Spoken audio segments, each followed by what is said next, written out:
about these Medicare CQMs, can they be submitted like an ECQM through the EHR, or do they need to be reported through different methods? Well, it's possible, Laura.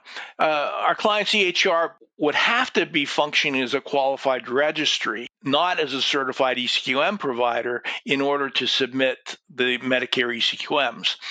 And they would still have the challenge of identifying patients and deduplicating patients across all practices and all EHRs, not just their own. Now, EHRs do not generally play well together. ACOs generally have multiple EHRs in participating populations. It would actually be possible for more credible for your EHR to claim to be able to do Medicare CQMs for you if there's only one EHR and one instance of that EHR in your ACO.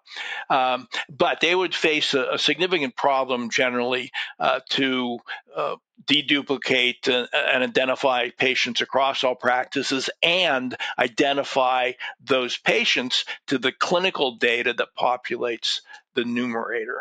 And then what questions should we ask our practices or clients to be thinking about for their EHR vendors about how to support these Medicare CQMs? What can vendors do? Well, a couple things. As you're choosing a vendor, as you're talking to your EHR about this, one, ask them if they're a qualified registry. If they're not, they really just don't understand the specs for the Medicare CQMs. Ask them, how will you identify and deduplicate the patients across our multiple practices? It has to be a credible technique.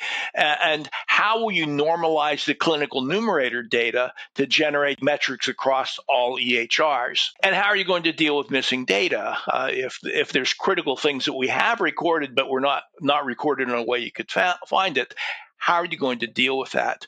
And in fact, these are questions you should be asking even if you're expecting them to do an ECQM submission for you. Of course, they don't have to be a qualified registry to do ECQMs. You just have to be certified. But those are still the pertinent questions. Can you identify and duplicate patients? Can you normalize the clinical numerator data? And how will you deal with missing data?